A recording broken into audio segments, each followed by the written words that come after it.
When I go to HMTV Live, I'm like... You see anything? It's still on the third spot. Yeah. So I'm not sure. So whatever is linked in, you know what? I think I know what the problem is. Hey, Mike, go to that link I just shared with you and see if that brings you to the live stream.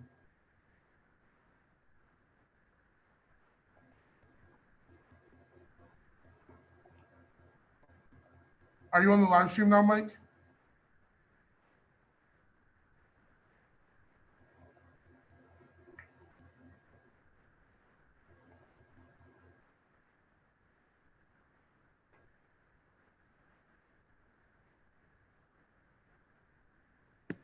Oh, sorry, I was muted. I can see the live chat screen. It seems like. Okay, we'll deal with whatever's going on later. Let's share that link into the chat and say, everyone go here. I can see the live chat screen. And we'll deal with this later. Can you send me that link so I can send it to Johnny and attach it? Yeah. Okay. Send it in Slack.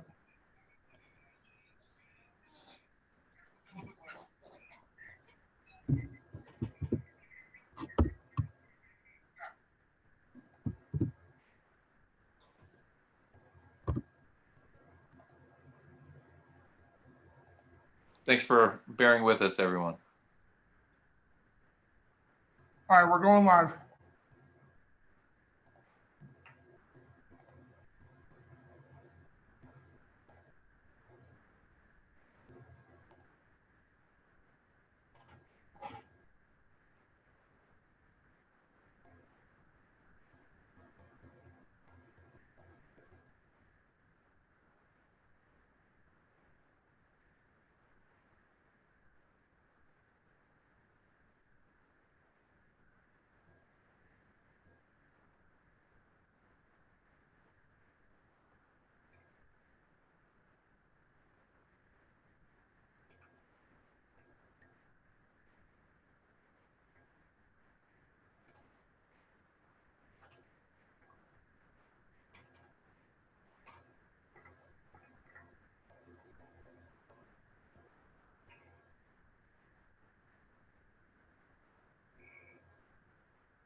Okay. Good evening, everybody, and welcome to Conversations Cafe. Minor technical difficulty, but no big deal. We will persist and we're marching on together. So we are so excited to have everyone joining us for the inaugural showing of Conversations Cafe. This March episode, typically recording live from Sip of Hope Coffee Bar, is called Marching On Together. And we plan and program our shows weeks and months in advance. And, you know, we were obviously just sort of playing on the namesake of March, and a lot of Hope for the Day's focus when we talk about proactive suicide prevention is about building resiliency strategies to come up with ways to not just learn how to deal with crisis, but also learn how to build strategies to disrupt and intervene at the earliest signs and symptoms of mental health challenges. And what that typically means is finding ways to engage conversations before we get to a place where we're having difficulty and it's disrupting our daily quality of lives. So marching on together isn't about ignoring problems or disregarding the realities around our mental health. It's actually about sort of confronting them and moving straight forward in a way that we can all understand and all be able to appreciate taking ownership and finding the tools that we need to find fulfillment in our life.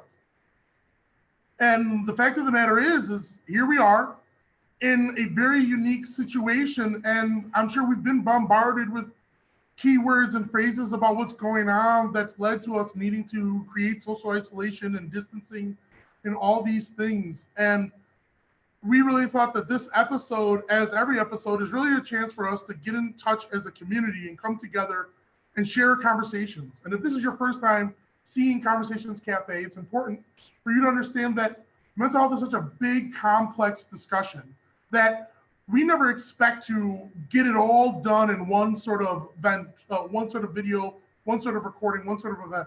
We really look at these as sort of small bites, small ways to capture pieces of a conversation that we don't want to begin and end with what is typically a podcast and is now a live stream.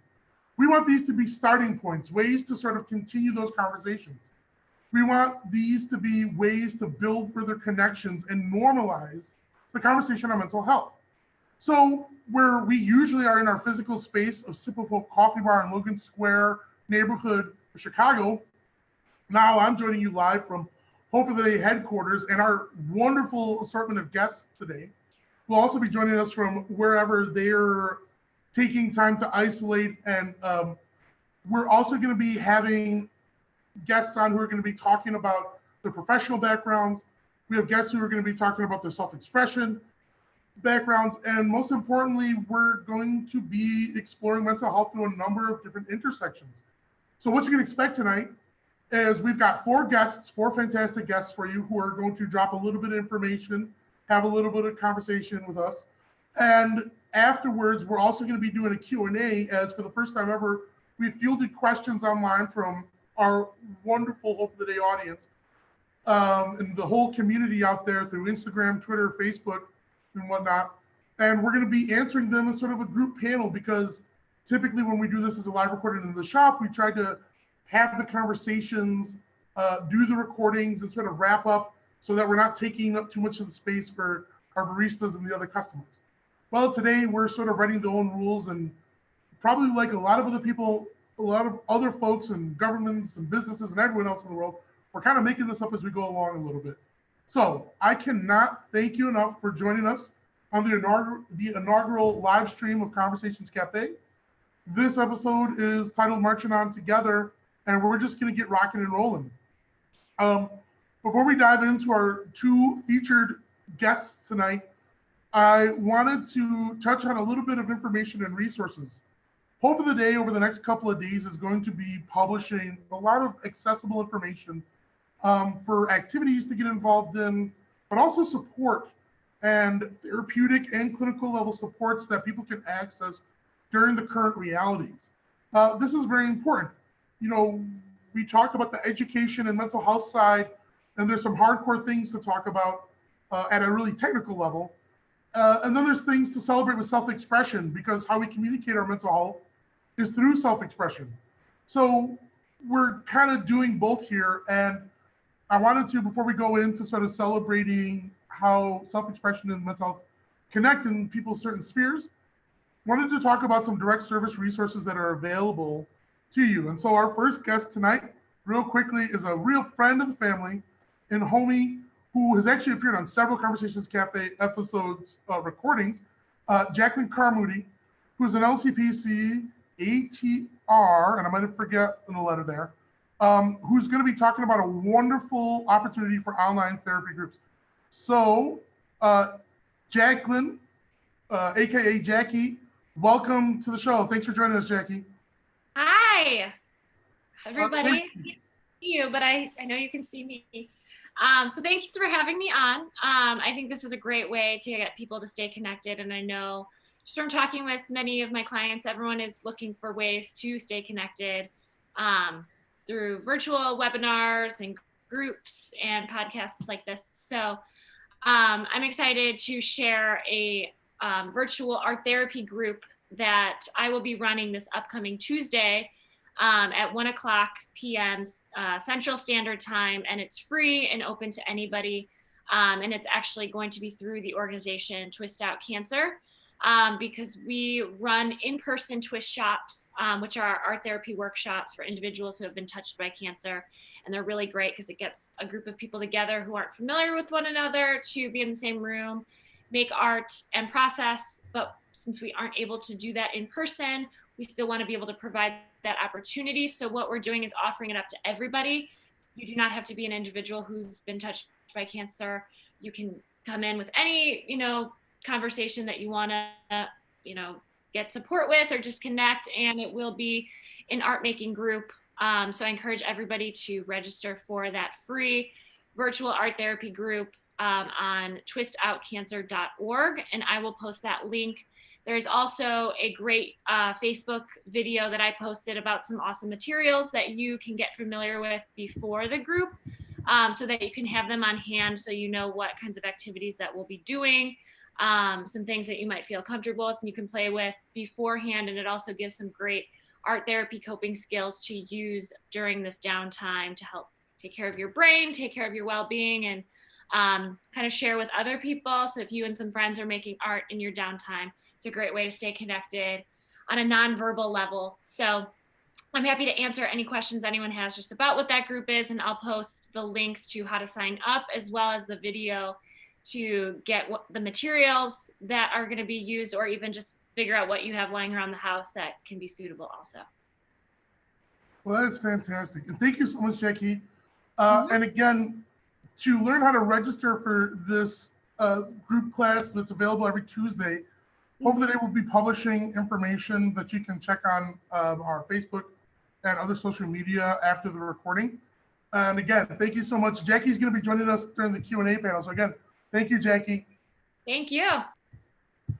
Okay, so that's one piece of support, and it's every Tuesday, and it's a unique approach. Twist Out Cancer is an amazing organization, but we also want to talk about a group that's been doing the hardcore support work for many, many years, really decades, in communities around America, and that's DBSA, the Depression Bipolar Support Alliance. And we have a great friend of the Hope for the Day family, Aaliyah, on, who's going to be talking about what DBSA has as an offerings for resources really quickly. Aaliyah, are you there? I'm here. Let me make sure your video starts. Let me just start it up there. Yeah, welcome, Aaliyah. How you doing? Good, thanks. Coming from the she shed here. Hi, so I am here to talk about the DBSA, and like Carl already said, it's the Depression and Bipolar Support Alliance. It is all over the world. It's in 58 different languages. So if you go to the website, which would be www.supportgroups.central.com, you can look on there, and then you could do the drop-down menu, and it has all different languages that you can search for. It's a peer-directed national organization, like I said before, and focuses mostly on depression and bipolar disorders, but you don't have to have those classifications in order to use their services. So they have many different subjects that you can search for. Some of them are like life skills, chronic illnesses, stress and anxiety, young adults even. They have specific sessions and stuff for LGBTQIA+, people of color. So you could go on there and you can just search on their different platforms that they have for their support groups. This is not a 12-step program, so this is a peer-led group. There aren't any clinicians that work in this situation, but they do have a peer-led group, and it's by people that are actually living with these different things in their life. So if you're looking for a 12-step group, although they are awesome and wonderful, this is peer-to-peer, so it's a little bit less formal, but still has rules and things like that you need to follow. So if you choose to go to one of those, they have them virtually, which are online 24/7. They also have local support groups, which you can actually go to physically. And then there's audio and video casts that you can look at and look up for different things if you feel more comfortable in your own home. That's perfect. And so Aaliyah, just to double check on there, is this a situation where people can sort of just go to the website and immediately register, or do they need to like log in or do anything like that? So the first thing that you would need to do is you would think about the topic that you're most interested in. It doesn't have to be narrowed down to just one, but you know, specifically if you wanted to check on life skills, which has many other subcategories within it, you could choose that one. Then you would register, and it's free to register. So you just go online, put in your information and register, and then they will verify you to make sure that, you know, you're a real person, because they don't want people to not feel like it's a safe space to have conversations. And then after you're registered and they verified you, then you can click on the different links that you'd like to and participate. Find a local group or do one via the internet. Right now, obviously, that's the way we're going to go. And that you could go on, and it's, like I said before, 24/7. So if you had something that you had on your mind that you wanted to look for a support group for, that would be a good way to do it. That's perfect. So Aaliyah, I can't thank you enough for joining, and we're probably going to be hearing more, and you're actually probably going to be a guest on our show in the near future to talk about some of the other work you do. I don't know if you want to touch on a little bit of that, a little foreshadow, a little teaser. Sure. So I work for a cannabis cultivator in Illinois. It's called Nature's Grace and Wellness. And our main mission right now is to make sure that people stay and continue to be well. We want people to follow the rules of what the government and everybody is saying, and we want everybody just to be healthy. One of the things actually that I've been studying recently is nature. And, you know, during these crazy things that are happening right now, we could go outside. You can go in your yard or on your deck or wherever, look at birds. It can make the stress go down immensely. So that's some of the things I'm doing. I'll be going out to different dispensaries and talking to the bud tenders about mental health. So that's my new job. Beautiful, beautiful. And of course, Leah, you're going to be down to join us later for the Q&A session? Absolutely. Fantastic. Well, thank you so much, Leah. We'll talk to you soon.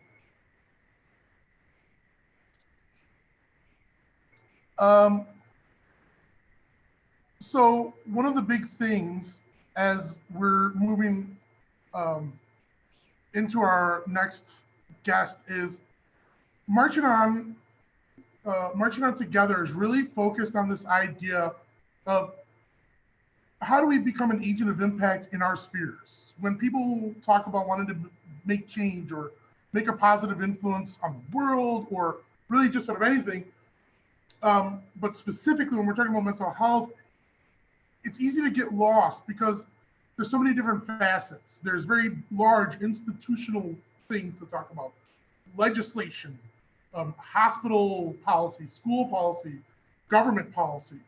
Then there's also just talking about the social policy. If there's institutional, then there's like social policy and communal policies. And it's hard to get a feel for where to start or to feel like you're really a part of the big movement.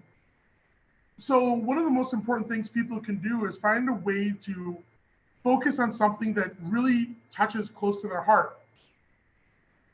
It becomes an organic way to talk about mental health because mental health is every facet of our lives. And why I'm saying this is because it's important for all of you at home or at work or wherever you're engaging this live stream.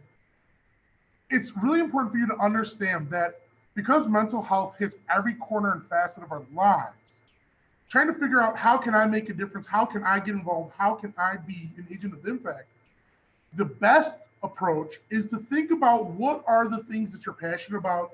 What are the things that you feel strongest connected to? That can be physical spaces, community spaces, and things like that. That could be an interest or a passion. Anything from food and cooking and sports to gaming and nature and arts and crafts, academics, pursuits like chess or pogo or yo-yo, or doing magic.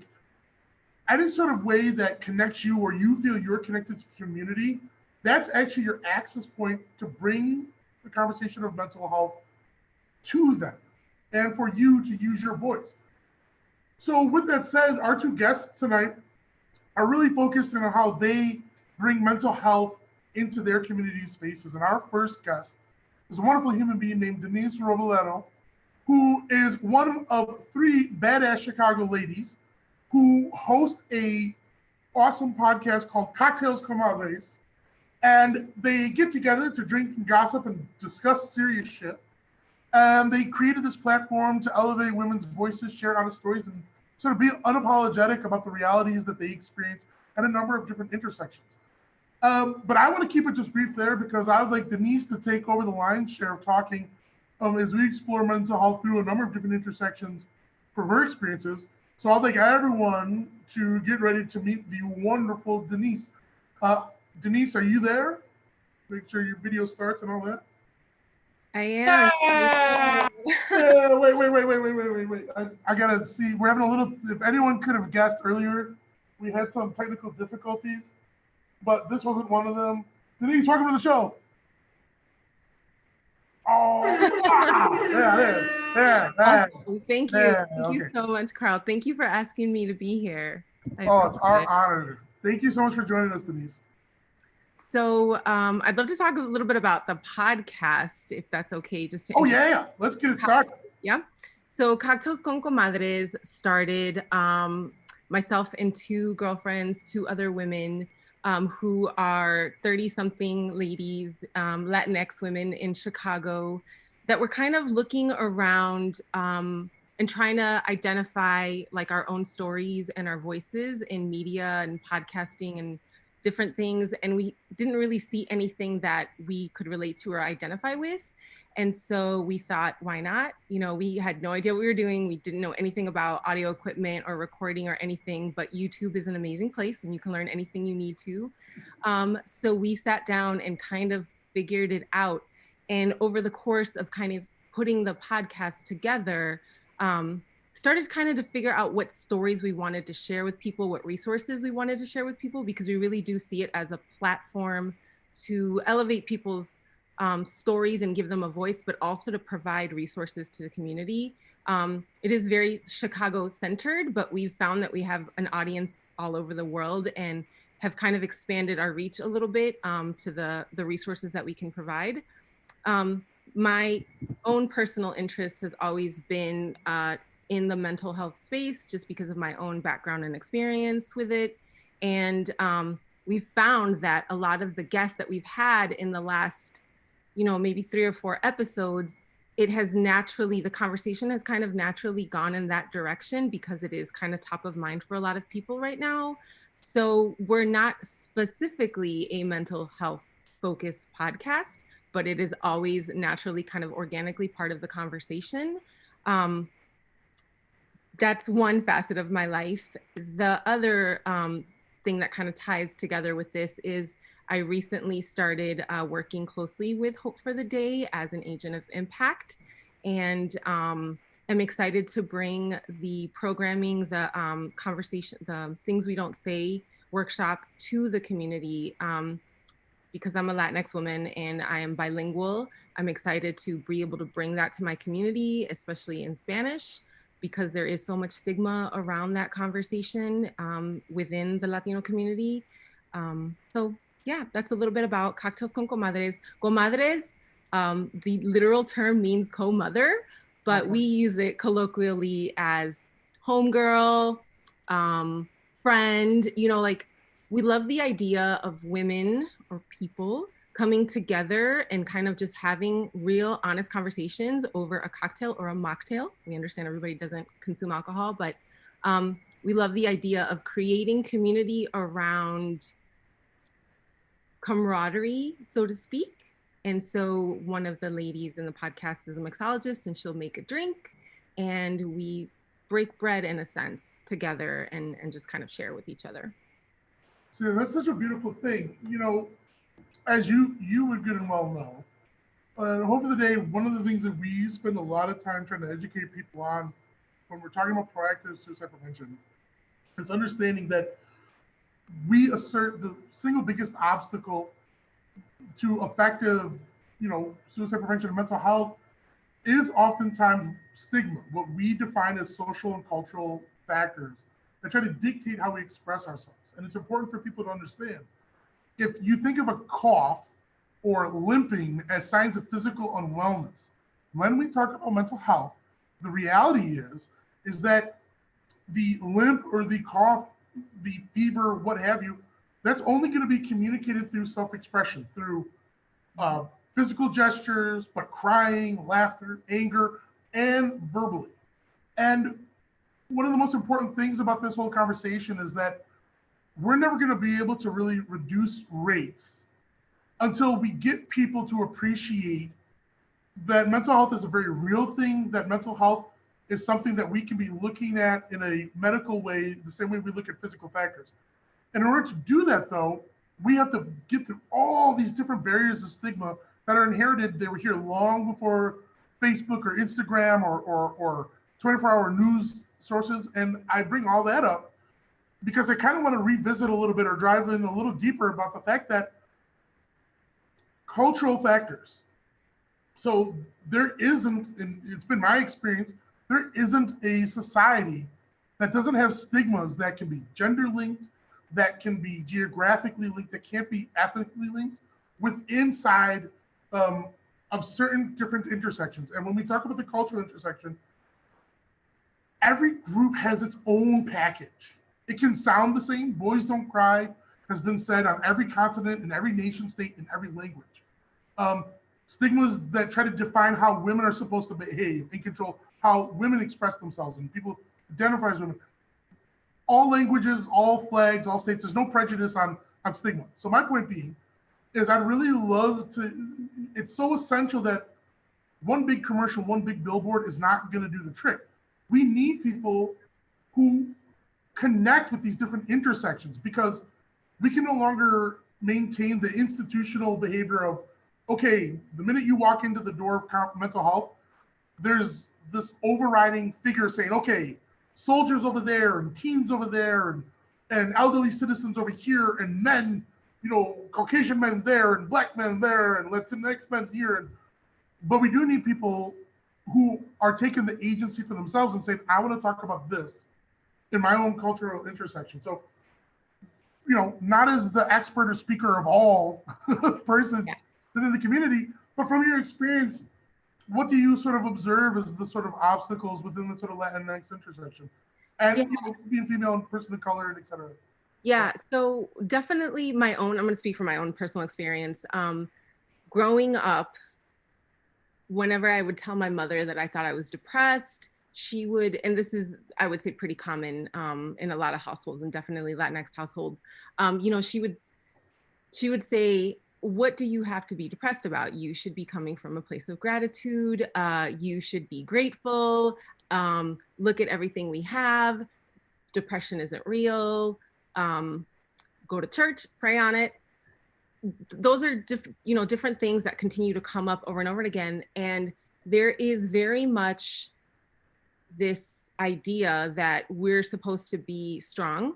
And, you know, we have this history. There's a lot of intergenerational trauma that's passed on. When you talk about immigration and you talk about colonization and you talk about citizenship and all these different things that are very specific to my community, there's a lot of trauma there, but there's also this sense of pride that we've been able to overcome and continue to thrive and survive despite of our trauma. And so any conversations around the effects of that trauma or conversations around mental health and the impact of those things on our mental health is very, very taboo because it goes against this idea that we're fighters and survivors without acknowledging that both of those things could be true, if that makes sense. That's so perfect and so essential that people need to really hear that and come back to it. One of the most crystal clear ways that we can see stigma impact us in a social and a very tangible way is actually not just the silencing parts. Stigma obviously can make us silent, but stigma can also sound positive. It's almost, I call it the perseverance prejudice. That's not trademarked or anything or a clinical term, but the idea that as you talk about these different intersections of being an immigrant, being someone who's a person of color in America, a lot of baggage there. And all human beings can have their own sort of intersectional challenges that they've had to persevere through. There's no prejudice on that, regardless of your skin pigmentation. But it's really important. I kind of want to see if you would be willing to sort of elaborate on this thing about, you've been through all these struggles, and so people can get it into the mind. I mean, like, as a people's, right? You've been through all these struggles, so the attitude can come out as, well, we went through that crap, so this thing shouldn't hurt us. And it's a dismissal of the impact of mental health. And I kind of want to know if you feel comfortable sort of talking about what does, as you see it, generation or intergenerational trauma, sort of, what does that sort of mean if people have never really heard that before? Yeah, so if we go back really, really far back, we're talking about the trauma of colonization, right? So indigenous people who had their lands, their culture, everything stripped from them, and were forced into different, theologies and religious ideology and different cultural. I'm trying to speak here intelligently, and I don't want to misspeak, but basically the trauma of colonization, and then you have colorism, which is a very, very real thing in Latin America. Then you have people that migrated to the United States or were already here, right? Because a lot of people don't acknowledge that parts of Texas, California, and other parts of the United States were already a part of Mexico. So you have all of this identity that you're trying to make sense of, right? Depending on your citizenship status or your residence status, that could mean that you're living constantly in fear of what the repercussions could be, or there are people in your family that you don't necessarily always feel safe. You might have housing insecurities or employment insecurities, or there's all these different socioeconomic things that come with that. So I hope I'm elaborating in a way that makes sense, but I think part of it is racism and colorism, part of it is cultural identity, part of it is citizenship, part of it is that when we say the term Latinx in the United States, we are all lumped together, but it's very, very different if you're a person of Mexican descent or a person of South American descent, wherever country that is, or a person of Puerto Rican American descent. Like, it's very, very different for all of us. And for the longest time, there wasn't a lot of visibility of our identity in the general population and the general public and general media.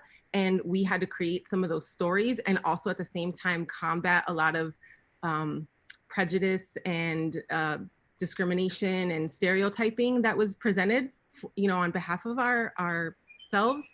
So it's a little bit, it goes real deep basically. And I feel like I can't do justice to what this conversation really requires because there's so many layers, but it's complex. And that's why it's complex to be able to talk about it in the community, because you have to acknowledge that there's a whole lot of crap that you have dealt with and how it's affected you.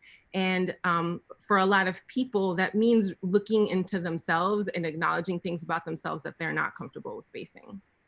I think you did a phenomenal job. That's perfect, Denisse, because you hit it right on the head in a number of different ways. Both the descriptors of when the word intergenerational trauma comes up, your sort of elaboration was excellent, but it's also such a massive, as I sort of foreshadowed at the start, it's such a massive topic. It's almost disrespectful to think you're going to get it all, not just you personally, but like anyone thinks they're going to get it all in like one sort of like paragraph. And I think as we're listening to those kind of descriptions and those explorations of it, I think as people try to, if that's kind of a new term, and we always like to sort of take things out of like the academic vernacular because that can sort of be prejudicial too. Mm-hmm. And it's important to understand concepts because stigma can also make you dismiss things. If people start talking about the word privilege, you can see people's eyes roll. Even if there's an actual functional conversation to be had, there's also been too many sloppy and irresponsible conversations, right? Right. And I think an important thing for people to sort of take away with intergenerational trauma, because it's so complicated and there's a lot to unpack there, is one of the ways I would describe it, to like an 8-year-old. or a young youth, would be the idea of if someone flinches, they have a big brother or something, and the big brother like whoop, whoop, or the older sibling keeps doing something to you where you always expect them to like do it to you and you start flinching. I'm trying to use like a non-problematic, non-abusive Analogy. sibling teasing that can still be problematic. But anyway, my point being, learning to flinch at something can be a behavior you pass on, and what cultural and intergenerational trauma can look like, a really small part of the bigger picture. I'm going to pull some examples from what you touched on, Denisse.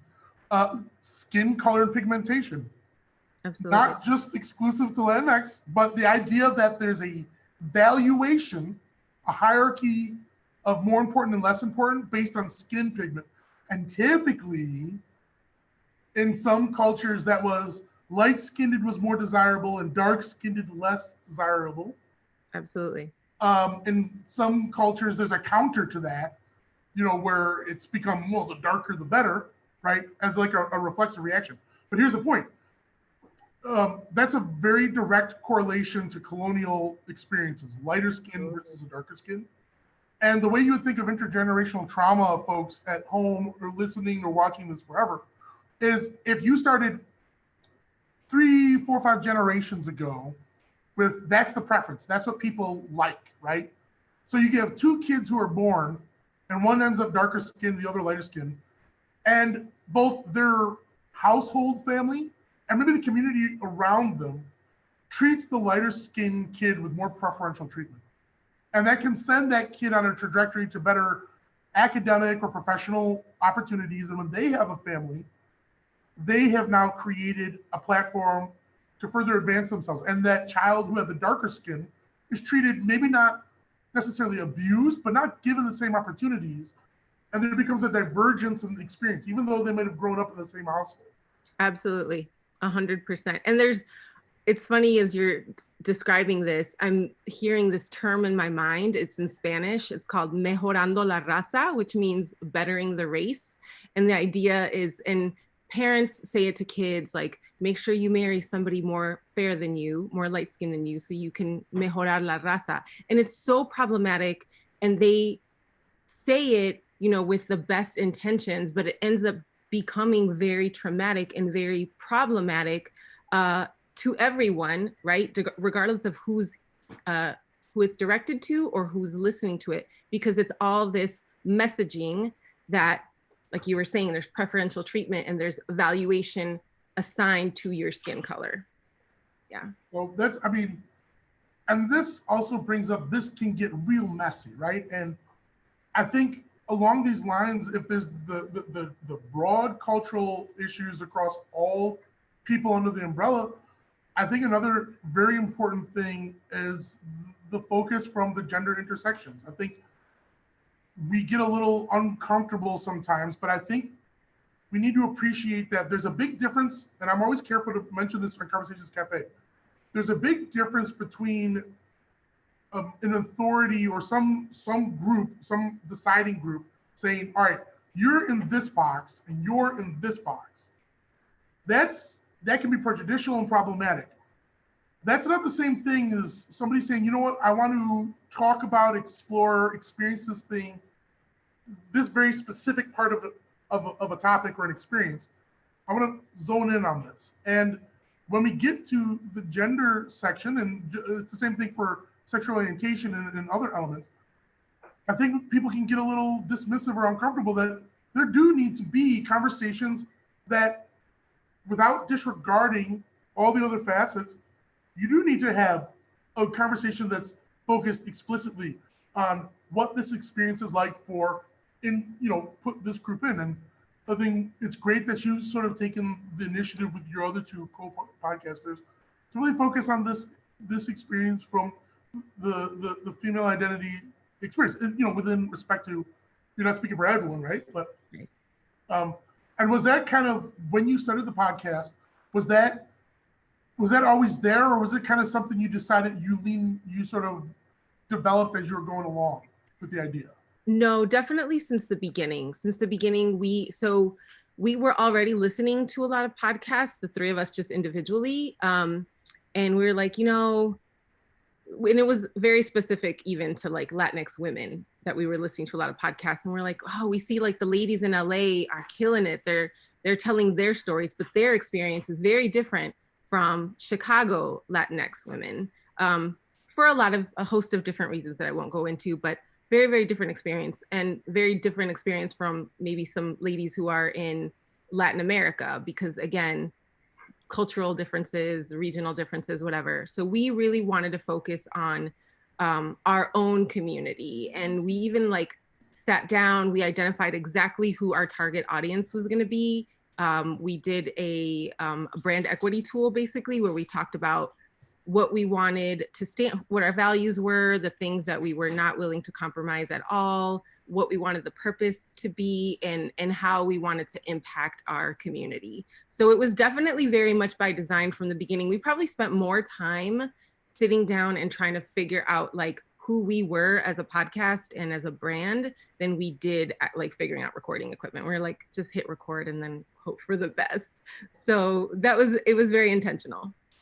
Well, that's fantastic. And I think as we sort of wind down to this part here, real quick question. So from your experiences, because I was listening to a number of the episodes. God.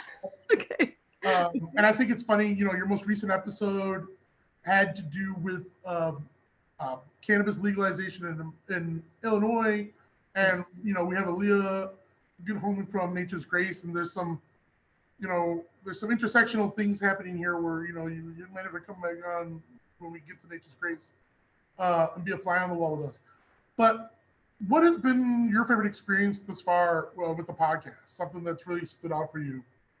Actually, an episode that we're going to be launching tomorrow. So it's not launched yet, but we recorded it a couple weeks ago. We had a woman come in who was a cancer survivor, and she really made a change in her diet and exercise, and just kind of how she really, in the way that she treated her body after that experience. But the thing that really, I started crying in the middle of the recording, which I've never done before. When you talk about stigma and things like that, like, I'm not a person that's really comfortable with showing a lot of emotions publicly, like happiness and anger, yes. But like anything that's vulnerable, I definitely have a hard time expressing. So it was very, very new for me to be able to be so open while we were recording. But she really hit on something that really touched my heart, where she was talking about privilege, and the privilege that we take for granted when we go to the store and we buy this produce, and thinking about the entire supply chain and the fact that someone had to potentially leave their home country to come to the United States to grow and pick that fruit and then leave their families, right? And the person who was leaving their family to take the fruit in a truck and drive it across the country, and the person who was took the care to like put it in the store and make sure that it was priced correctly, and the whole entire supply chain. And that really hit close to my heart, because I was like, traditionally that has been a lot of migrants, and I'm an immigrant. And so that could have been my family member, that could be someone in my community now. And especially with everything that's happening right now in our world, and I'm thinking about the communities that are most vulnerable, we're talking about these people. So that has been my favorite podcasting experience so far. And I'm really excited to publish the episode tomorrow. And I hope that all your listeners and yourself also gave it a chance, because it was very, very touching. Thank you for sharing that. And we'll just for everyone listening now, and if you engage this later, we will be making sure to make the podcast available. We'll be dropping links in the chat thread on YouTube. And again, we'll be publishing them on our social media as well. So just in closing out, Denisse, one of the reasons that we wanted you on as a guest, and we've had a number of different folks who run podcasts on, is because the critical, most essential reality is that proactive suicide prevention is ultimately about starting conversations on our mental health before it adversely impacts our lives. And we need to be doing that, and we need everyone in the community to be starting their own conversations and using their own voices, especially because not everyone feels comfortable because stigma has silenced them, or somewhere along the way, there have been social and cultural factors that have gotten into individuals' heads that they're not supposed to talk about it, or it's their fault, regardless of whether the mental health challenge is coming from genetic internal things or it's from an external psychological injury, something that was traumatizing. So just as I was, we had a guest on last month from Shape Podcast, and I want to say sort of the same thing, that it is so essential for individuals like you to go out there and of your own volition, be someone who wants to press the conversations and embrace the uniqueness and wondrousness of our individual identities. This is not just empty vaporware platitudes. You being an outlet can connect with at least one person, and scores of people, but you provide another chance for someone to hear you and, through something like this, see you and say, you know what, gosh darn it, all right, I'm trying to minimize my swearing, but gosh darn it, like, I hear that, because not everyone's going to hear the message from me or from someone else or from our founder, Johnny, or something like that. So we need as many people in this as possible.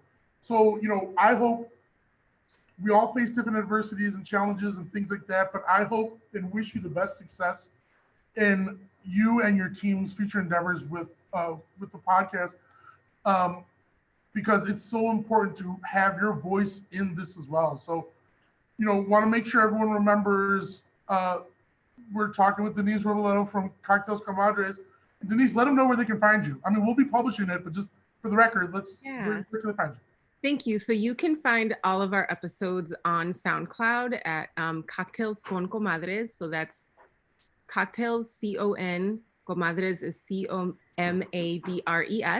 We're also on Instagram, Twitter, and Facebook. We're definitely most active on Instagram, so that would be a great way to get in touch with us. But thank you so much for the opportunity. I really, really appreciate it.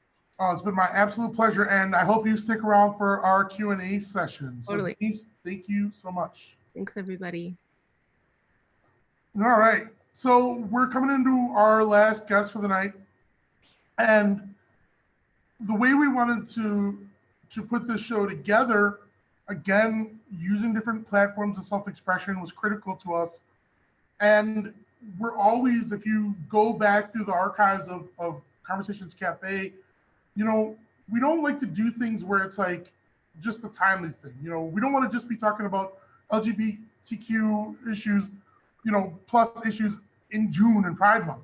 We talk about them in Pride Month, but we don't want to just talk about the intersection of African American issues, in February. We don't want to just talk about Latinx experiences and, well, I don't even want to say Cinco de Mayo, but it might be relevant to talk about them when there's cultural and national holidays and stuff like that. But why we try to make sure that we are hearing from as many different voices in the community year round is because that's part of the bigger reality that one of the most powerful tools we can have to change the momentum on suicide.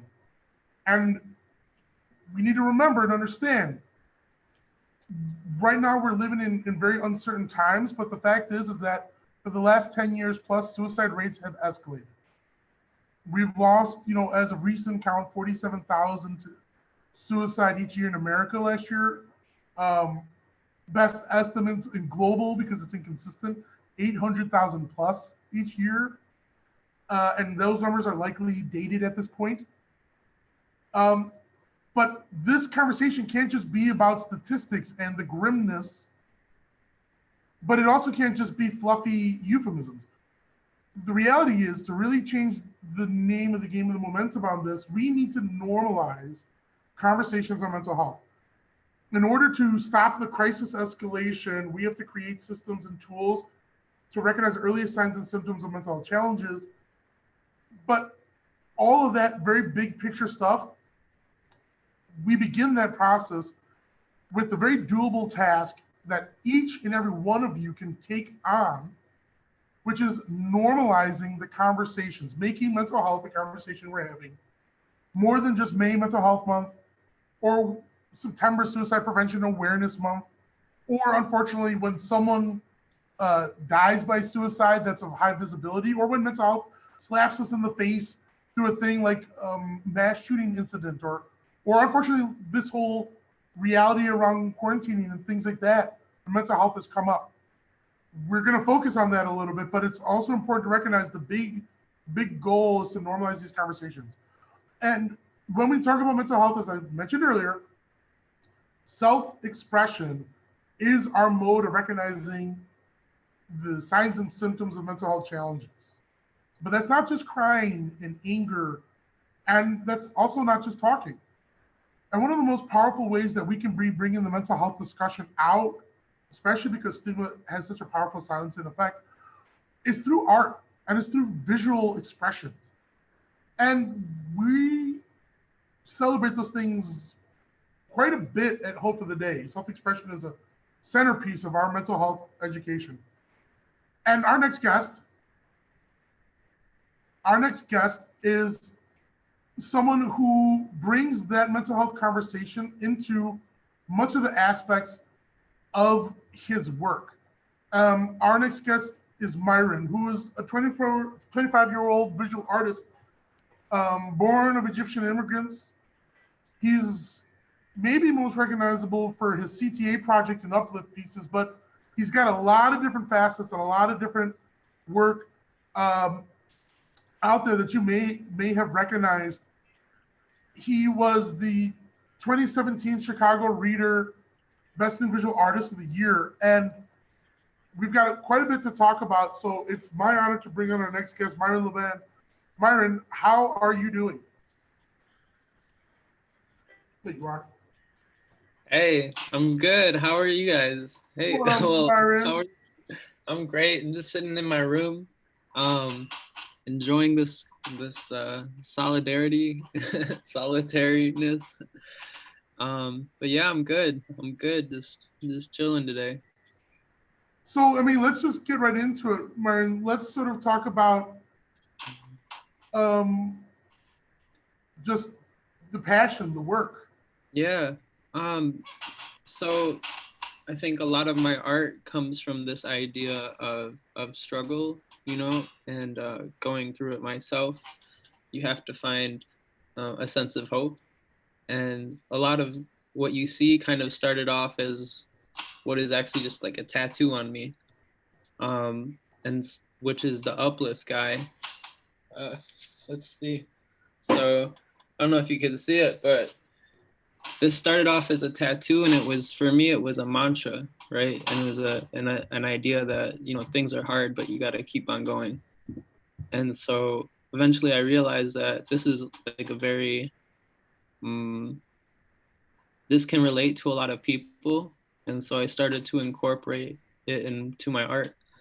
And then I figured that you can talk to people through art more than you can talk to each individual people, you know? So by making murals that say you deserve to be happy, you can reach a lot of people.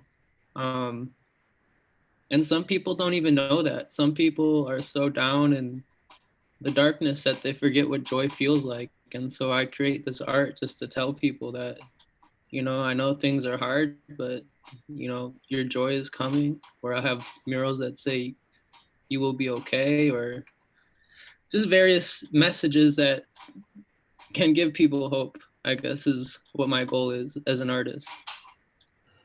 Thank you for sharing that. You know, I almost forgot to mention that you hit up, you composed a real intensive mural in Sip of Hope Coffee Bar in one of the restrooms in there. Yeah. And there's a picture up. I'm sort of screen sharing some things from your portfolio. And I showed the door to the restroom at Sip of Hope Coffee Bar.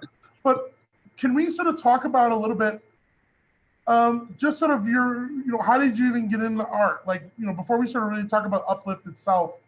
Yeah. Just sort of like what's Myron, you know, Myron is a youth. Where does Myron get into art? So Myron was an artist since he was a first grader. You know, I started drawing superheroes, like the Justice League characters, and I would just draw these superheroes. And when it was a really good drawing, I would put it under my bed. And I did this until like probably high school. Every time I made a cool drawing, I would put it under my bed. And middle school, I realized I was good at it. I was that guy. I was like, oh, you're good at art. You can help me, you know? Because I'd always be drawing on my homework. I'd be drawing on everything. And I got into high school. I started taking art classes, art 1, art 2, art 3, started selling t-shirts, and really kind of embracing my talent. And then I got to college, studied pharmacy. But I still, you know, if you love something, you'll always find a way to do it. And so I always managed to keep doing my art. And I've always had this like passion to want to grow and be a good artist and make good work. And so that's kind of the path I've been taking. And I'm still working at growing and becoming better and making good work. But fortunately, I've kind of created a name for myself, and I've been blessed with some opportunities to display my work and incorporate it into different organizations. So I think one of the things that really strikes out, really stands out for me is when we talk about uplift, Yeah. for instance, um, I will, I will fully admit, and I'm not exactly the strongest art connoisseur, if you will. Yeah. But I think what was one of the first things I said to you when I saw you put up the installation at Sip Hope Coffee Bar was, oh, I see you have this sort of image of like a big man. Is that his kid, or who is that? And art is obviously, it means a lot. It can mean a lot to anybody. But you totally blew me away with sort of discussing like what that's all about. And you kind of touched on it a little bit, but uplift, for instance, what is that sort of really exploring? So personally for me, the kind of the kid on top of the shoulders, that kind of came from when I was like a young boy. I remember my dad would carry me on his shoulders, but it kind of stemmed from that memory. But the message is kind of different. The message has to do with this idea of moving forward, right? Because like I said, personally, I've been through some stuff, and the only thing that, the only thing you can really do is just try to keep moving forward. And so the guy on top, he's the things that kind of can weigh you down, but at the same time is this kind of hope and optimism you have to keep throughout your struggle. It's like have hope, right? That's the saying for hope for the day. And so it's just a mantra that I keep, and whenever I'm going through hard times, it's just this idea that you just got to keep on going. Things are gonna be okay.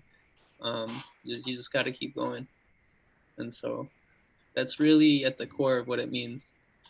And it's and I love that part, because we've heard people who have seen the art, and we have a wood cutout of kind of uplift up in the on the main floor of the shop too, and people will sort of like put their spin on it, as all art is subject to, right? And a lot of people do come out with that sort of idea of this without maybe having ever engaged in your medias before. They'll see something they'll get to the effect of saying like, yeah, I see that thing and it makes me think of like, I'm the person carrying dreams or whatever, and I've got to keep going and this, that, or the other.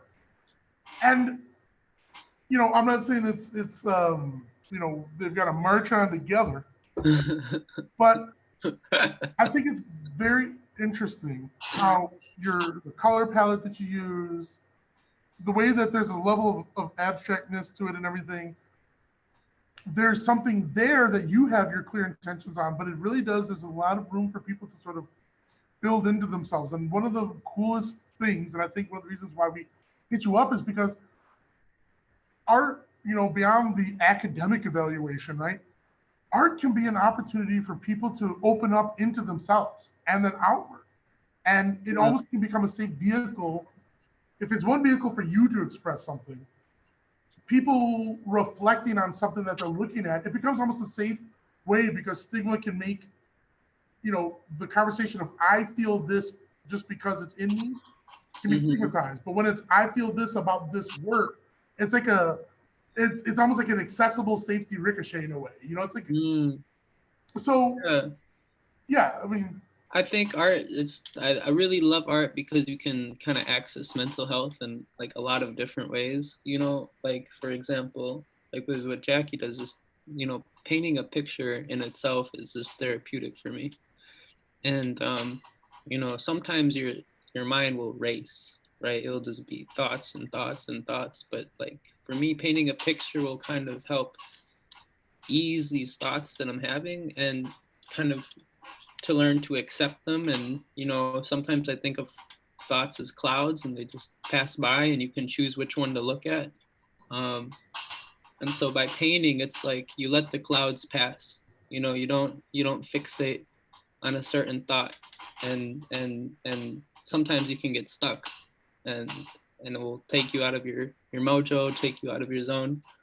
But also, like looking at art and expressing it helps you release stuff out of you. Like I also make music. I also play my piano and play my ukulele, and art helps me express some of these feelings. And then on the other side is I use art to talk to people through I like literally just tell them what I want to say. Like, you deserve to be happy. I'm not trying to make you guess. I do use bright colors, but you can like directly address these mental health struggles people go through with art. And that's why I think it's so beautiful and it keeps you healthy. And that's such an important thing. Yeah. I think there's such a powerful inspirational level seeing other people do the work, but just having your original vision.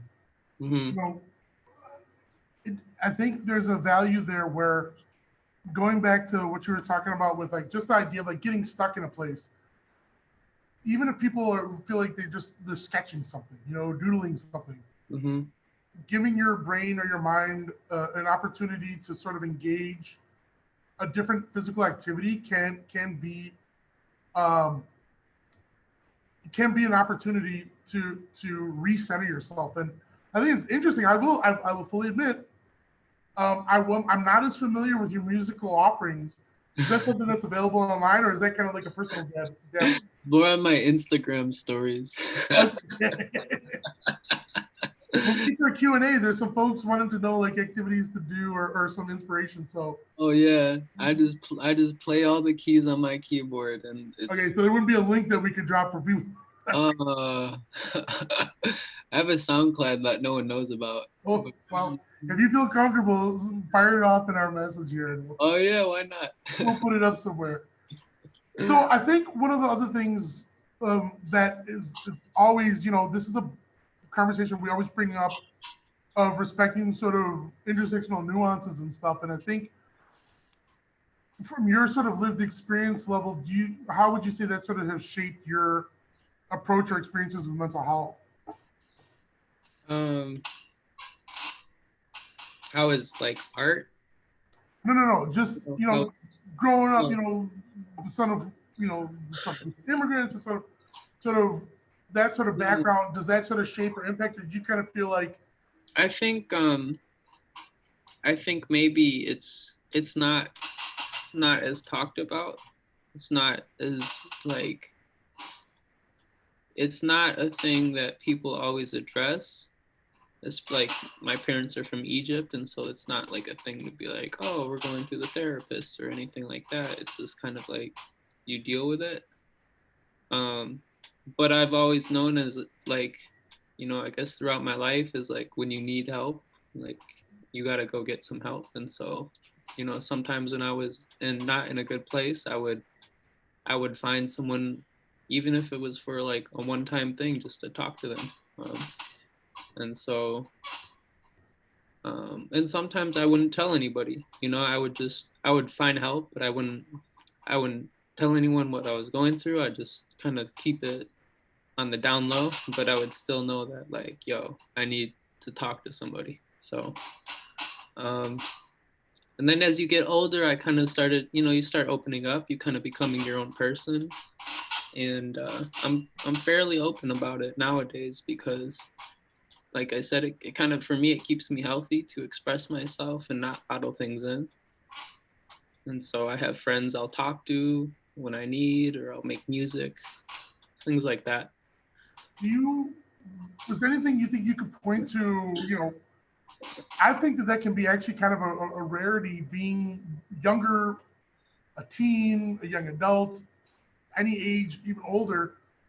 And you certainly don't have to sort of publicly broadcast it, but the belief of having to go get help, recognizing like, oh, I need help, and then being willing to sort of, even if it's like in not an overt way, is there anything you can point to that sort of like let that be something in your head to acknowledge like, okay, something's not right, and I need to go access something, because that's a big hurdle for a lot of people. One, something's not right, and it's not just my fault, or I need to feel ashamed about it.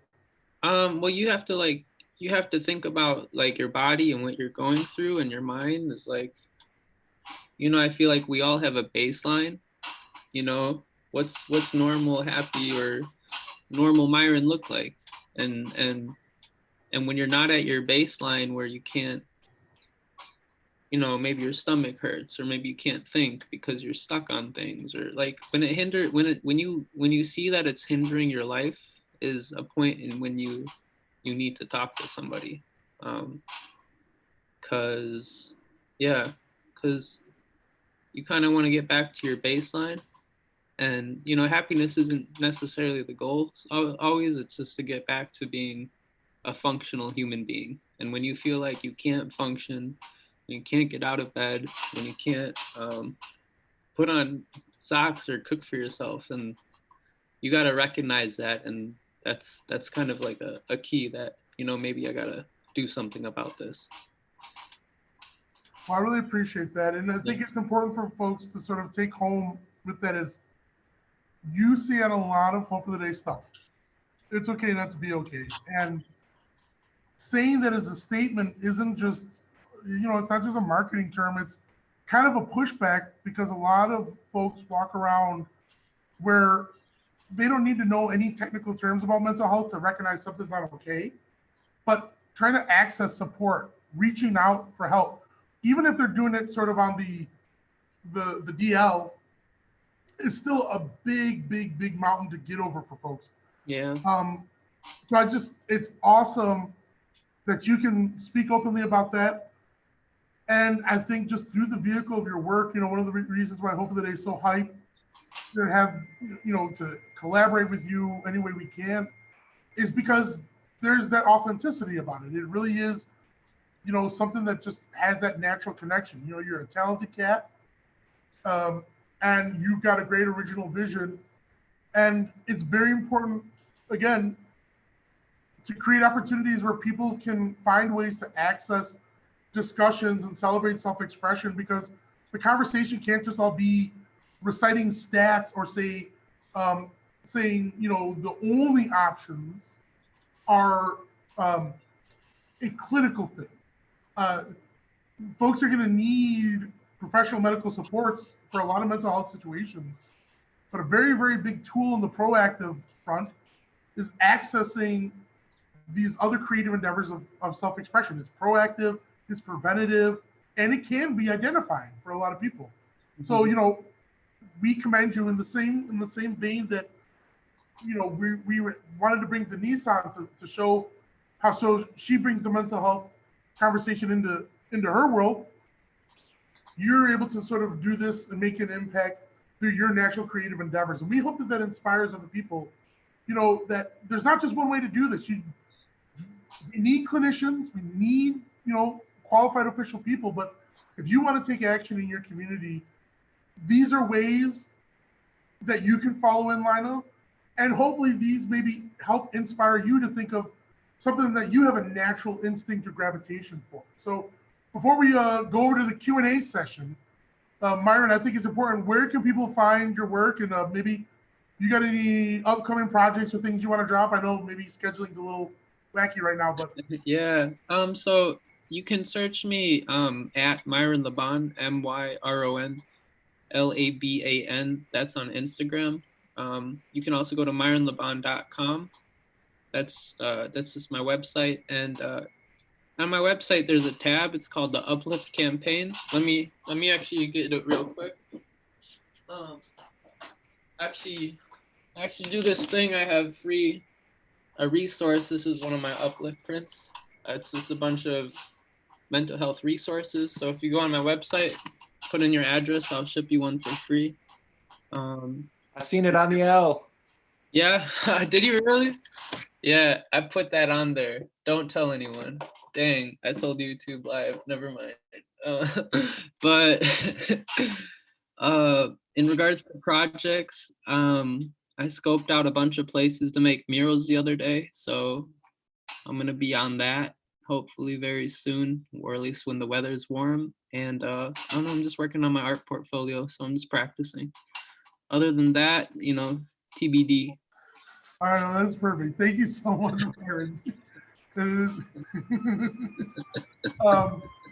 That's awesome. So Myron, stay with us because we're going to be going into a Q&A session to close out the night. But first, we're going to bring back all of our guests. So we've got Jackie coming back on, Aaliyah from the She Shed, rolling back in. I Denisse. moved inside. Oh, she's inside.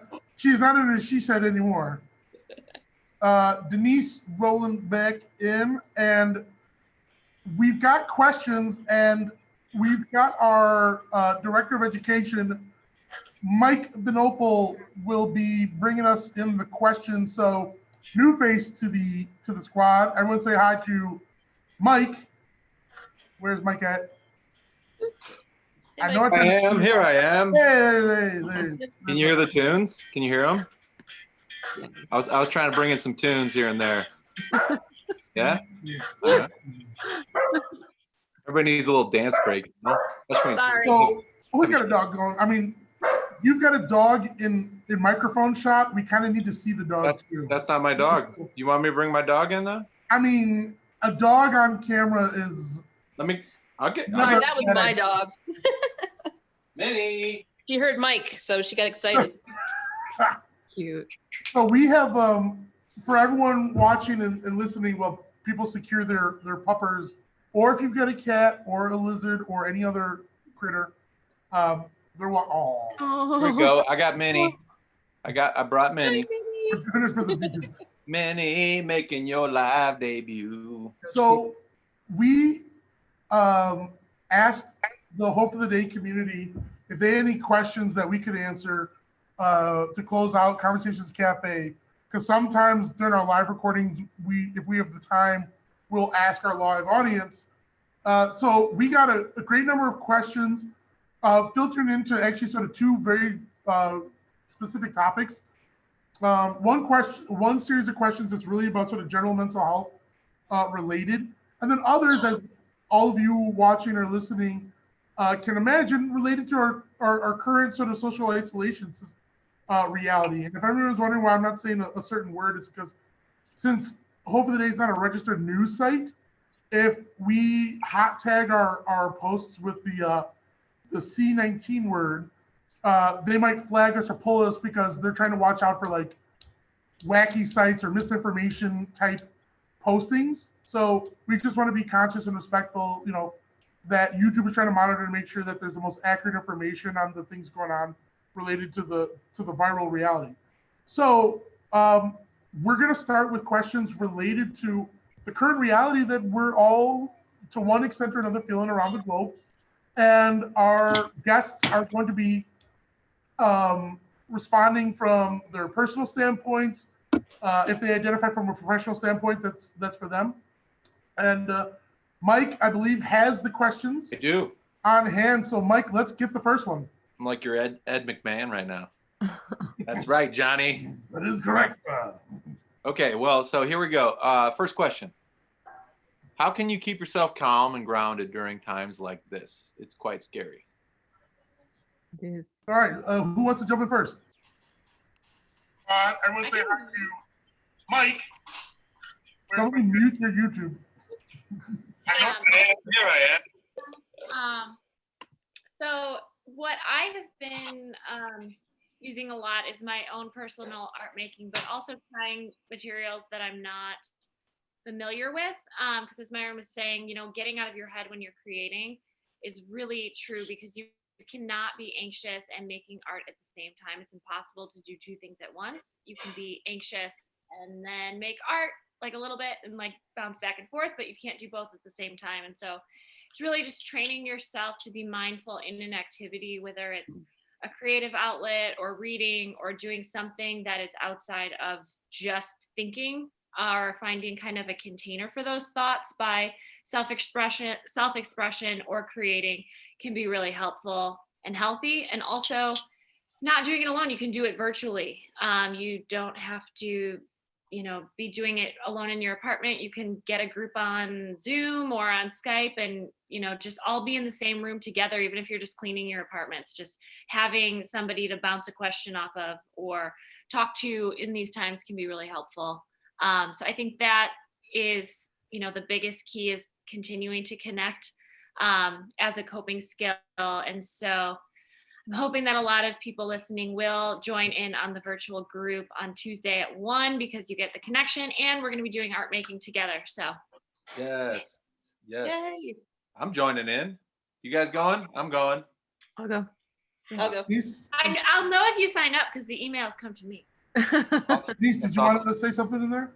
Well, actually, going along with what Jacqueline said, definitely there's so many communities especially on Instagram, I feel like, that are offering like free resources digitally through their lives. Two specifically that I could think of that I've personally taken advantage of are Healthy Hood Chicago, which is an organization here in Chicago.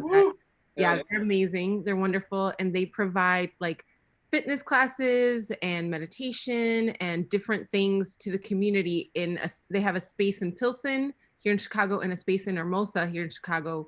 But during this time, they're doing everything on Instagram Live, and they're offering kickboxing classes and yoga classes and guided meditation and just different activities to keep your mind and your body healthy. And the other organization that I know is doing something similar is called Chill Chicago, which is a meditation space here in Chicago. And they're doing guided meditations at 9 a.m. and 12 p.m. Central Standard Time on their Instagram Live. I did one this morning and it was amazing. But just finding different resources on Instagram specifically that are, scheduling different community activities to help you kind of cope and decompress and de-stress have been personally very, very helpful to me in the last few days. Oh, that's great. What about Mike? Let's go to the next question. Sure, I man. think we'll be able to answer. Some of them, they're kind of similar, but let's get the next question in there. For sure, especially during the quarantine. How can I feel some happiness being alone if I need social interaction?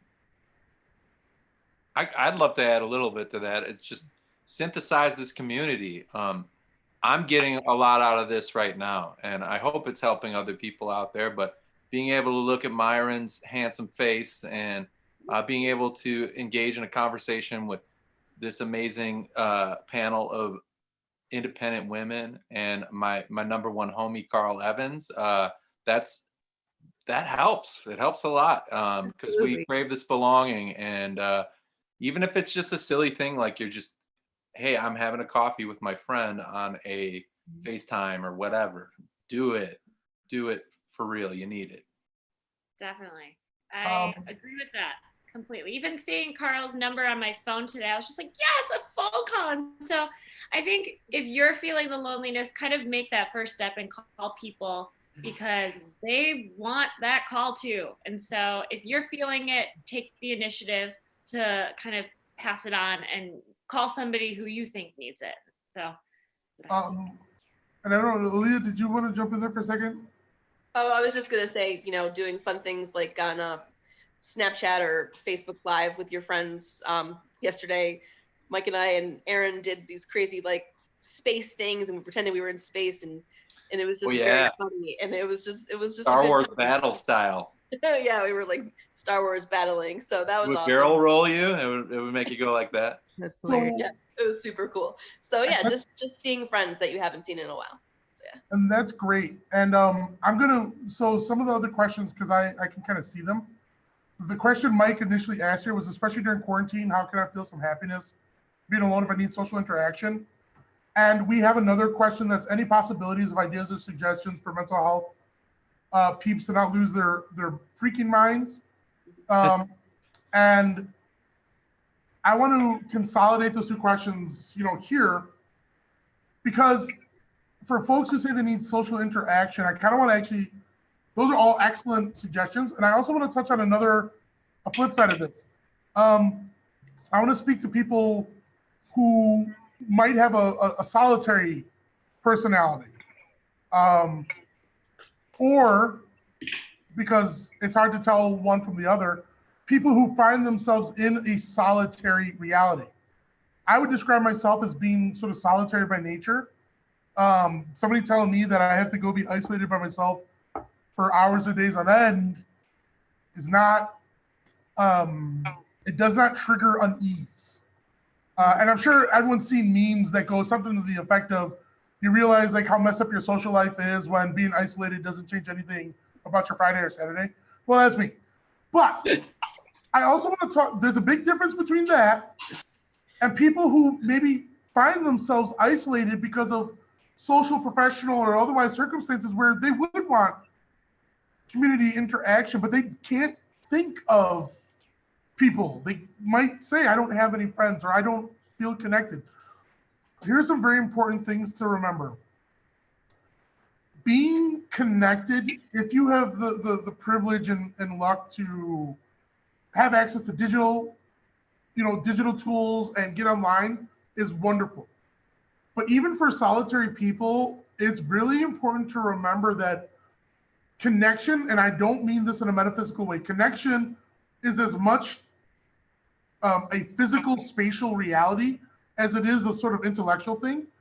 And if you can't necessarily mark out calling someone or emailing someone or joining someone on a video chat, if you don't think you have those things, getting yourself into public spaces is still doable right now. And you don't need necessarily a car. And, if your only means of access is public transportation, that can have an impact on the geography you take on. But I really want to point out that, like, getting yourself to a major intersection, or if you live in a rural area,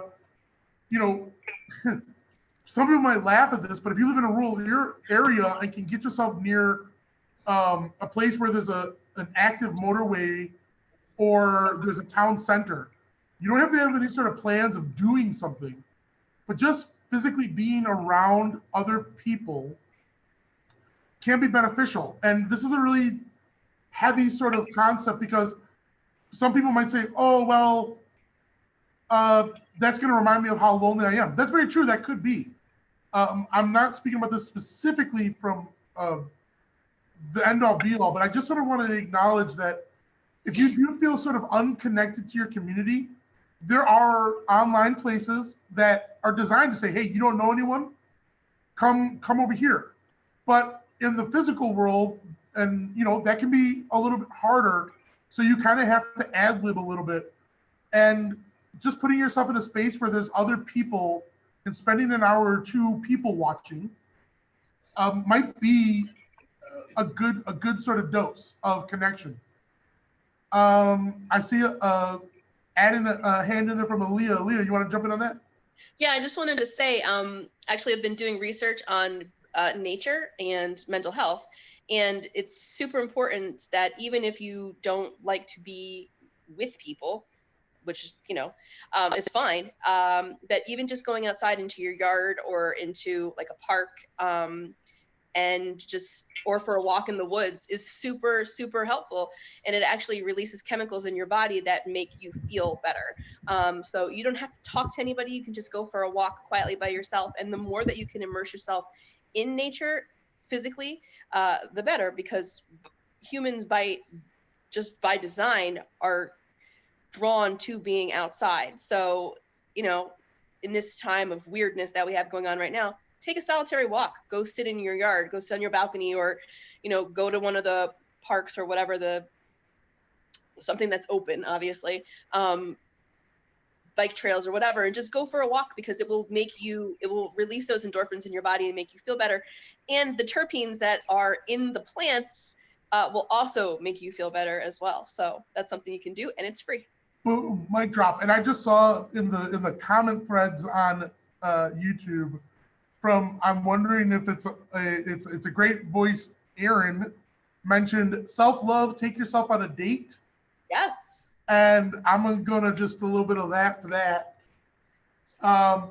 So thank you, Aaron Homet in the comments. It's showing as Aaron Dunbar. I wonder who that is. Cool. And so thank you very much. And Mike, why don't we go to, and just as a note, as we move on to the last question in the quarantine related thing, by Sunday, check with Hope of the Day's blog posts.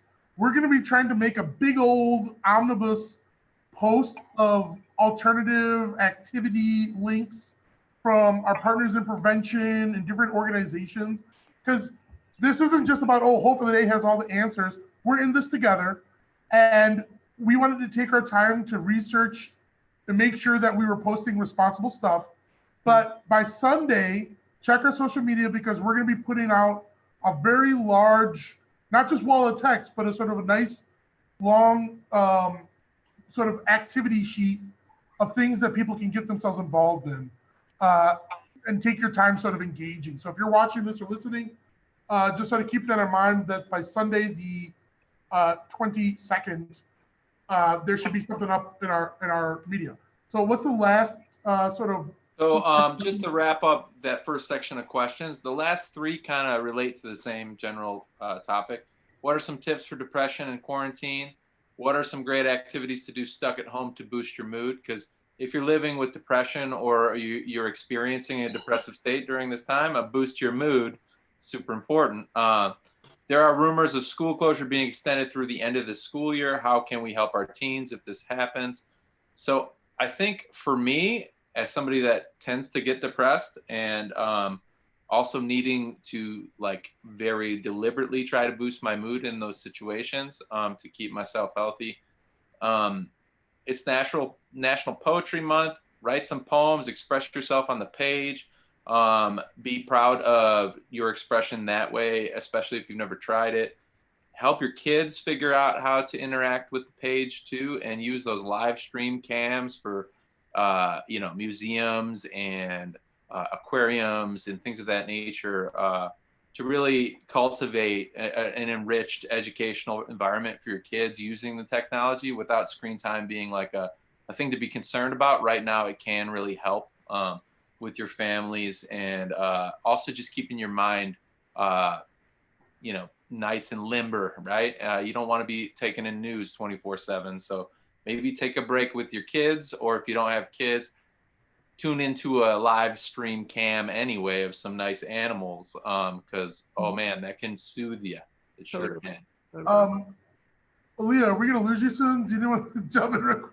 Yeah, I don't know what's wrong with my phone. It won't charge. It's plugged in. It's been plugged in the whole time. I'm literally at 1% and holding the cord to my phone. I have the same problem. You put I know. I don't know what's going on, but I just wanted to make sure y'all knew that I'm not just leaving you. I feel you. So let me talk about. I'm going to touch on the dealing with isolation and depression and the school closings. Don't want to put you on the spot, but Jackie, do you want to talk about the dealing with depression thing? Yeah, definitely. So I think when, depression is something that an individual knows that they go through, or they can kind of anticipate kind of learning their relationship with it. And, instead of dreading or anticipating the next time it's going to happen, kind of knowing that, okay, I go through this, mood and I know what to expect. I know it's not permanent and I know that I have my toolkit. So kind of when that happens, it makes it less of a burden and more of just something that you can expect and you know how to work through. And so I think during this time when we don't have access to the joys or the small joys throughout the day of just going and getting our favorite coffee or just walking down the street and smiling at certain people, figuring out what are the small joys in your space or learning how to make the space that you live in, more enjoyable, or just kind of finding things that can help remind you that it isn't permanent and it's not going to last throughout this entire quarantine. But definitely joining forums like this and continuing to join future webinars where the discussion about depression and anxiety during the quarantine is happening, and you can educate yourself and maybe bounce ideas off of other people, but also reaching out to your therapist or your mental health team, because Blue Cross Blue Shield is, approving teletherapy. All the insurance companies are getting on board, and so they're making it really easy and accessible for you to connect with your therapist at this time. And psychiatrists are available. A lot of offices are still open in person too. So if you're really craving that in-person connection, talking with your therapist about how to make that available. Because I know I would really like to, if someone needs that human connection, I am willing to do that, at this time. And so really just reaching out to the support people that you have and not waiting it out if it's too intense. That's my biggest feedback that I can put out there. So on the question of folks, sort of living with or experiencing depression in this time, was anyone else wanted to jump in there? I will. I think I have my mic on. I think, so personally, I'm actually dealing with this right now. My job has gotten very, very difficult this week, and it's definitely taken a toll on my mental health. And I've had to kind of give myself permission to feel my feelings and also not accomplish all of the things that I want to get done in my day, because I think that there's a lot of pressure to, we are very much like a society that's focused on productivity and wanting to get all these things done and proving our value and things like that. And I've had to step back and kind of say, like, this is as much as I have the bandwidth to give you today. This is all I could do. And I have to take some of that energy and refocus on myself. And for me personally, like, establishing a routine has been really helpful. So I'm not super strict with it, but I do have a child at home that I'm trying to like homeschool and keep also feeling safe and comfortable. And so for us, waking up and continuing to like shower if we feel like we have the energy for that today, shower and get dressed. And the first thing we want to do is get out of the house and go for a walk, even if it's just around the block, to get some fresh air and to get some circulation in our bodies. Remembering to have like a meal, because sometimes when you're really stressed or sad or depressed or experiencing just a lot of different things that you're kind of trying to come to terms with, you forget to do some of those basic self-care things like eat and drink water and rest. So that's been really helpful. And then learning to turn off the media and the social media when it's not serving me anymore, because the too much information also kind of sends me into a bad headspace. So those are things that have worked for me. And I hope that, even if you just are able to do one thing, and that's the thing about my experience with depression, is sometimes I can just get out of bed, or sometimes I can just take a shower, or I can focus on just drinking water that day, or making sure I'm eating healthy food, and that's enough. And giving yourself the space to just be able to do what you can and do it unapologetically. Hell yeah. Man, that was perfect. Well said. I want to touch on these two things because we're kind of gonna be hitting a certain timestamp, and if we haven't answered your questions tonight, we're going to be answering them in our very next episode. And just so everyone understands, especially given these unique times, Conversations Cafe is going to be switching to more than monthly. We're going to be doing more episodes. We've got an episode that's going to be coming up on Sunday night or Sunday, pardon me, on Sunday afternoon with our founder, Johnny Boucher, and music artist Ben Barlow of Neck Deep. And we're going to be featuring a number of other conversation cafes next week as well. So we're going to get to all the questions that have been submitted. But going back to the depression question and the school question, I want to close out by echoing what Denisse said.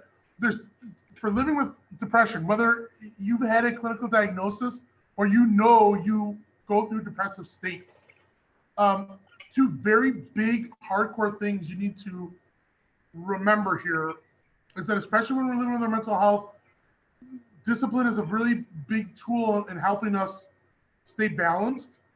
And two very big things that can be practiced right now. One, and this also goes for taking care of youth during school time, is disengaging from the media stream onslaught. Look, if you want to check in every little time to time, recognize that a 24-hour news cycle is designed to keep you engaged. The informing part of it has a very finite measure, but keeping you tuned in for 24 hours, the informing part is here and the engaged part is here. And so this is not like, oh, the media, you can't trust them, blah, blah, blah, blah. The point is a repetition of death rates, infection rates, a repetition of wash your hands, a repetition of social distancing, a repetition of this town is on lockdown and this country is doing this, and where are the testing and all that kind of stuff. Getting an hour of that in a day, you got it. And if you want to check back and within 24 hours, do another swing through, stay informed, that's good. That's equipping yourself.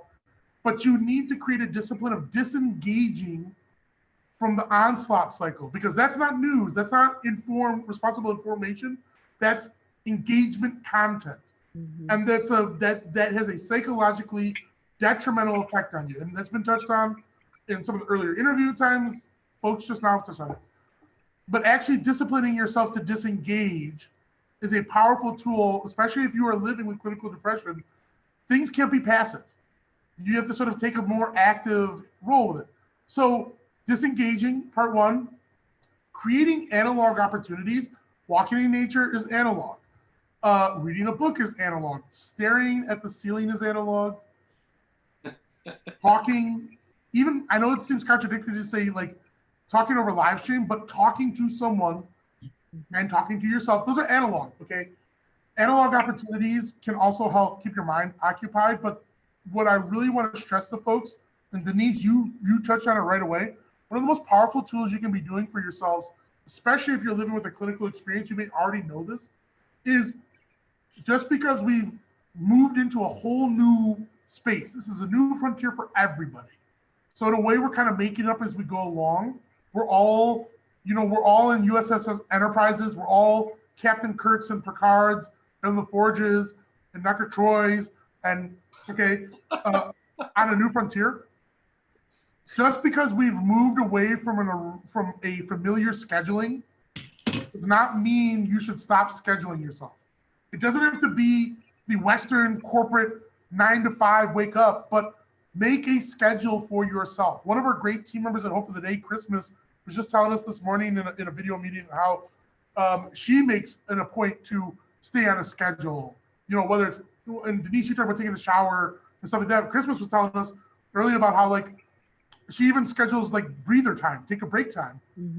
Creating a schedule, no matter how tight or loose it is, will do millions of miles for your mental health in these times. If for another other reason, it gives you a sense of control in a world where the lack of feeling of control can be severely anxiety driving. Okay, so that's just a big note I want to put on there. And Denisse perfectly sort of walked into it. And for people who are parents, Phone died. Bummer. Aaliyah, everyone say bye to Aaliyah. Her phone died. And the big note when we talk about with parents, we're going to probably revisit that with some professional educators as well. But scheduling and taking an analog step is the same thing.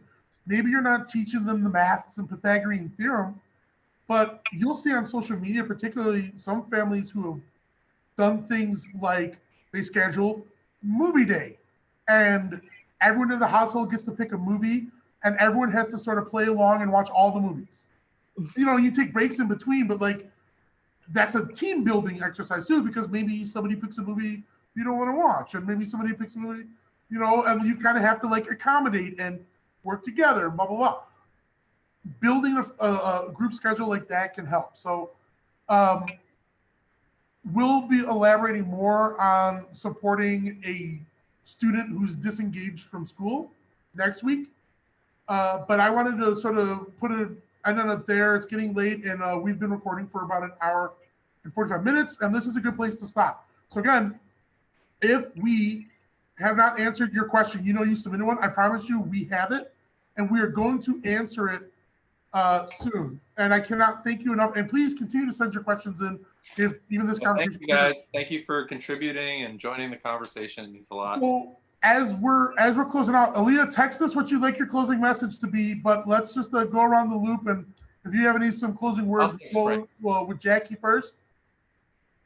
Awesome. I guess just take care of your brains. You know, we keep getting messages about our physical health, and I think that we need to take care of our mental health. And so if anything, just kind of do your mental health hygiene every day, your activities of daily living, as we talked about, and you will get through it. Super. Denisse? Yeah, same. Just remember to show yourself grace, be kind to yourself, be gentle with yourself, and be patient with yourself. Beautiful. Myron?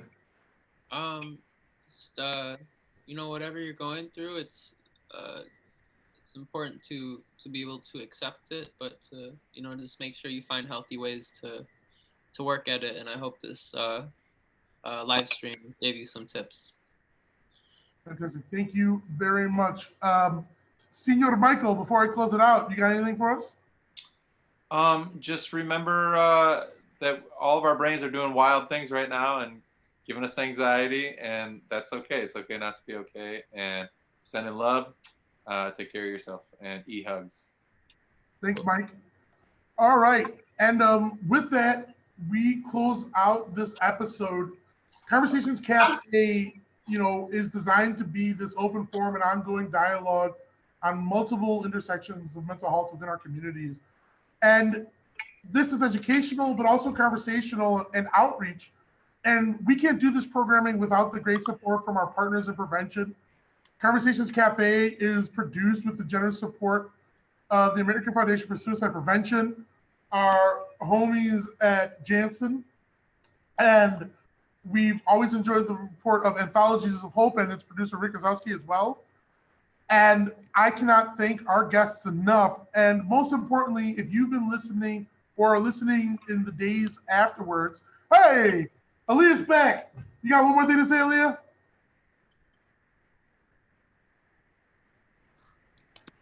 Aaliyah, you got anything to say? She's coming back to life. She's coming back to life. I don't know if she's got anything. Okay, well, we're stopping here for you. So, wait, Aaliyah, do you have anything you wanted to throw in there before I close out? I don't think it's happening, man. She was there and she's gone. All right. Well. And then she's back again. What are you doing?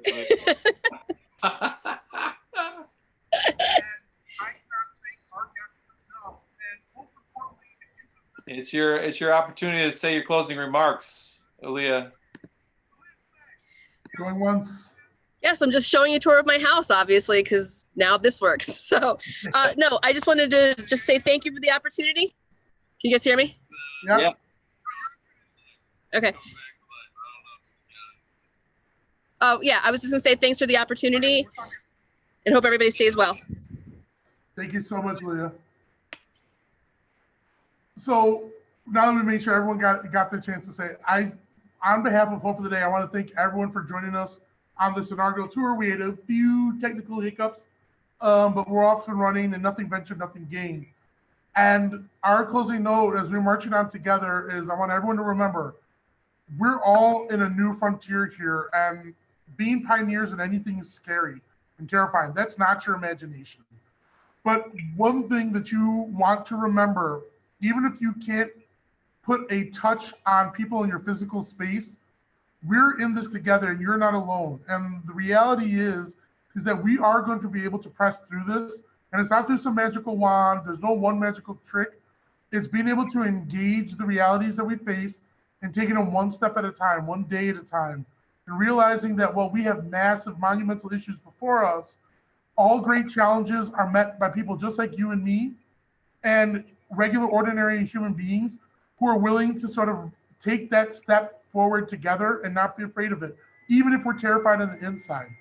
And so that's how we're going to get through this. One day at a time, we're just going to do the best we can. And sometimes the best we can is just sheltering in place and sleeping it off or things like that. So I cannot thank you enough for the tremendous courage that you've shown and your awesome participation in joining this live stream. Hopefully Day intends to bring on more digital content, and this is just the beginning. So remember, it's okay not to be okay, and I hope you have a wonderful night. Thank you, everyone.